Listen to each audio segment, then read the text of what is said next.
न तुम्हें बंदी बनाऊंगा। मैं तुमसे एक निवेदन करता हूं। क्या निवेदन? मैं चाहता हूं, मैंने तुम्हारे बेटे का पौरुष देखा है, जिसने सिर कलम होने के पश्चात भी अपने बाजुओं के जब तक दम था, जब तक आत्मा के प्रदेश इस शरीर में विद्यमान थे, संकुचित नहीं हुए थे, दूसरी पर्याय में नहीं गए थे, तब तक उसने मेरे सेना के कई बड़े बड़े धुरंधर सैनिकों को ठीक ठाक कर दिया। क्या कहना चाहते हैं आप?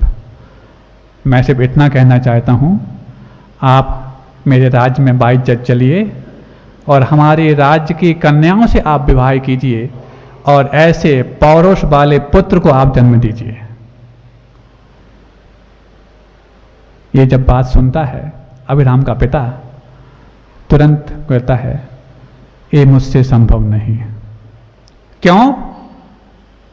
तुम्हें अपने अपने पुरुषार्थ पर विश्वास नहीं रह गया क्या? बोले, ये बात नहीं है। आपको लगता है कि अभिराम का इतना बाहुबल और इतना बड़ा मनोबल देख करके आपको लगा कि इसमें मेरा बहुत कुछ बड़ा काम था? नहीं, मात्र मेरा योगदान नहीं था, इसमें इसकी मां का बहुत बड़ा योगदान था। क्या योगदान था मां का? पुरुषार्थ तो पुरुष के माध्यम से होता है। क्या योगदान था? बोले, उसके जैसी शीलवती मां दुनिया में दूसरी नहीं हो सकती, इसलिए मैं इस अभिराम जैसा दूसरा पुत्र जन्म नहीं दे सकता। क्या कह रहे हो कि हमारे राज्य में कन्याएं शीलवती नहीं है क्या? तुम्हारे राज्य में होती, तुम्हारी रानी मां शीलवती थी क्या? इसलिए तो मैं कह रहा हूं, आप मेरी बात को सुनकर के उखड़ जाएंगे। ये बात मैं कहना नहीं चाहता था, इसलिए मैंने एक बार में कह दिया, मैं अभिराम जैसा दूसरा पुत्र पैदा नहीं कर सकता। खोल के बताओ क्या कहना चाह रहे हो। अब वो सुनाता है जो आप सबको सुनने लायक है। और इस प्रकार की जो महिला संगीत, प्री वेडिंग शूट और डेस्टिनेशन वेडिंग जो होने लग गई हैं, उस पर एक प्रश्न चिन्ह लगाएगा, इस अभिराम जैसे पौरुष वाले पुत्र को जन्म देने वाली मां होती कैसी है, इसको सुन करके। बोले, सुनो, जब ये अभिराम 3-4 महीने का था तो हम दोनों जहां विश्राम करते थे वहीं वो भी रहता था। बच्चे तो उस समय वहीं रहते, छोटे बच्चे हैं अभी तो। एक बार मैं रात्रि के वक्त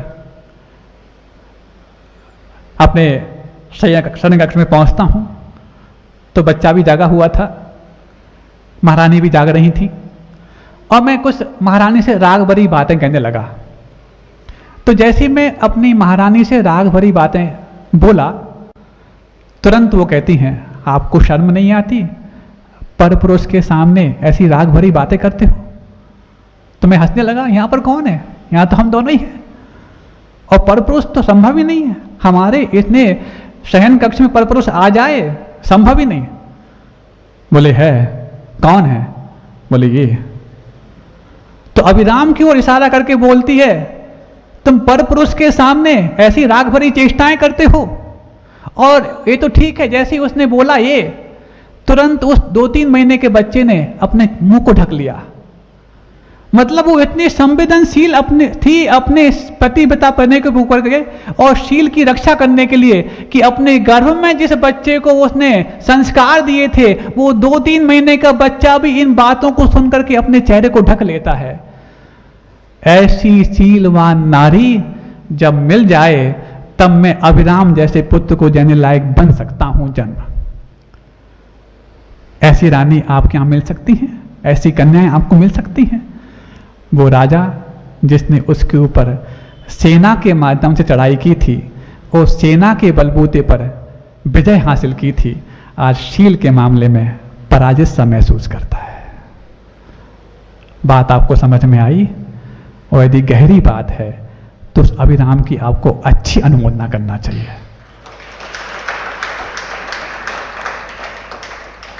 अरे, विवाह होने के बाद भी जो अपने पति के सामने ना, दूसरों के सामने सज धज करके और आकर्षित करने वाला स्वांग रचते हैं, पति हो चाहे वो पत्नी हो, तो इसका मतलब क्या है? क्या तुम्हारे अंदर सदा संतोष व्रत जीवित है?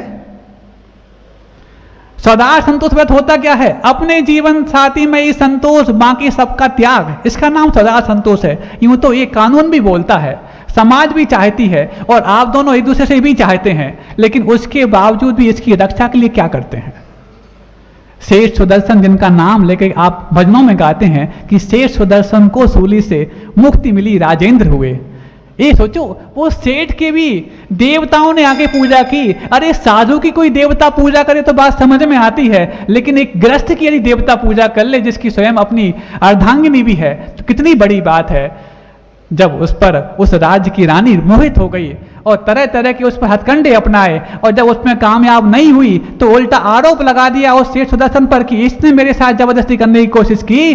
तो इस आरोप पर जब उसके राजा ने इसको मृत्युदंड दे दिया, सूली की सजा दे दी, तो ये तो अपने सदा संतोष व्रत में निष्णात था, परिपक्व था। इस व्रत के प्रभाव से और झूठा आरोप झेलने के बावजूद भी देवताओं ने आके सूली को भी फूल माला बना दिया। ऐसे शील आज देखने को नहीं मिलते, लेकिन ये पुण्य का उदय है कि गुरुदेव के आशीर्वाद से ऐसे शीलवान गृहस्थ भी आज हैं। कभी जिक्र हुआ, समय मिला तो मैं आज के समय के ऐसे शीलवान पुरुषों का और नारियों का भी जिक्र करूंगा, याद आया तो। आज तो मैंने पौराणिक बातें कर दी, लेकिन आज मैं एक बात कहना चाहता हूं। यदि महिला संगीत, डेस्टिनेशन वेडिंग अथवा प्री वेडिंग शूट, ये यदि आपके गृहस्थ बनने के पूर्व भी आपके शील को तार तार करने के लिए कारण बन रहे हैं, तो तुम्हारे इस गृहस्थ जीवन के सर्वोच्च फल संतान के रूप में आया होगा वो फल कितनों को मिठास दे पाएगा अथवा कितनों कड़वाहट देगा, आप समझिए। नई चीज आ गई, पीछे पड़ गए, कोरियोग्राफी लेके आ गए, और सारे कोरियोग्राफर कौन होते हैं आपको मालूम है? एक विशेष समाज के लोग होते हैं, और उन कोरियोग्राफर के बीच में आपके घर की बच्चियां और महिलाएं डांस सीख सीख करके फिर उनको अपना जीवन साथी बनाने के लिए तैयार हो जाती हैं, और इसके लिए कारण आप बनते हैं। बहुत कड़वी बात है, हजम नहीं होगी किसी को, और ना बाहर जाकर के तुम लोग एक बार में मानोगे कि हम किसी के महिला संगीत में शामिल ना हो। और महिला संगीत में महिलाएं होती तो फिर भी ठीक है, पुरुष की क्या आवश्यकता है? महिला संगीत है। अरे जब मटियाने का बलुआ होता था पुरुष जाते थे उसमें, बड़ी पापड़ों के बलुआ पुरुष होते थे क्या? यदि आपने उसको आधुनिक रूप दिया है तो आधुनिक रूप में ये कैसे भूल गए हैं कि वहां पर पुरुषों की एंट्री कर दी, और घर के पुरुष तो अलग बात है, आपने गैर और पराय और व्यभिचारी पुरुषों की एंट्री कर दी, क्योंकि वही कोरियोग्राफर हर जगह जाता है और हर जगह इस प्रकार के कार्य करके आता है। बहुत कड़वी बात है, मुझे मालूम है आपको सुनने में बहुत कड़वा लग रहा होगा, अंदर से बहुत ठेस लग रही होगी, लग रही है ना? लगाने के लिए बोल रहे हैं, लगना चाहिए, हमारा मेहनत खराब कराओगे क्या? ठेस लगाने के लिए बोल रहे हैं, लगे, बिल्कुल मत बोलना हमें कड़वी लगे। कड़वी लगना चाहिए, तब तो जाकर के वो बुखार बाहर निकलेगा जो तुम्हारे दिमाग पर चढ़ा हुआ है। आज ऐसी कई परंपराओं के बारे में हमने विचार किया है, इन सब परंपराओं के बारे में समाज को निर्णय लेना है। सबसे पहले किटी प्रथा, सती प्रथा तो आज नहीं रही। अरे सतियां है ही नहीं, सती प्रथा कहां रहने वाली है? सतियों को देखने के लिए देवता भी पंचम काल में आए हैं। आज तो देवता दूर से ही बोलते हैं कोई बात नहीं, हम सिर्फ पंचनानक में आएंगे, उसके बाद आप समय नहीं बचा हमारे पास आने के लिए। इन सतियों का जब वर्णन सुनते हैं तो साधुओं को भी पुराण ग्रंथों में जब सतियों का वर्णन आता है तो लगता है आज धर्म जीवित है। लेकिन आज सतियां जीवित कितनी हैं? सती प्रथा तो बंद करा दी, वो कुत्सित प्रथा थी मान लिया, लेकिन सती प्रथा बंद होने का मतलब सती बंद हो जाए? अरे अग्नि संस्कार में जलने वाली सतियां भले ही बंद हो गई हों, लेकिन अपने शील के संस्कार में अपने को जलाने वाली प्रतिमाएं और सतियां आज होनी चाहिए, क्योंकि इन्हीं के आधार पर स्वस्थ नागरिक जन्म लेंगे और स्वस्थ नागरिक के आधार पर ही ये देश स्वस्थ हो पाएगा। नहीं है तो बहुत सारी ऐसी चीजें आ गई हैं जिनके बारे में मंच से बोलना भी कठिन है, फिर भी साहस करके गुरुदेव ने कहा है कि तुम्हें आज दूषित परंपराओं के बारे में बोलना है, इसलिए उनके आशीर्वाद मान के मैंने बोल दिया है। कुछ गलत लगा हो तो मेरा दोष है, और यदि अच्छा लगा हो और पालने योग्य बना हो तो गुरुदेव का आशीर्वाद है। अहिंसा परमो धर्म की। और ऊर्जाएं नकारात्मक भी होती, सकारात्मक भी होती। अक्षर, शब्द, पद, वाक्य यूँ तो उन्हीं वर्णों से मिलकर के बनते हैं जिन वर्णों को आपने विद्यालय में पढ़ा है। लेकिन जब वो वर्ण अपनी नकारात्मकता को किसी सकारात्मक वर्ण के साथ जोड़ करके डाइल्यूट कर लें तब तो बैलेंस हो जाते। लेकिन जब सारे नकारात्मक वर्ण इकट्ठे हो जाते तो वहाँ पर उन वर्णों की, उन अक्षरों की नकारात्मक ऊर्जा भी आती।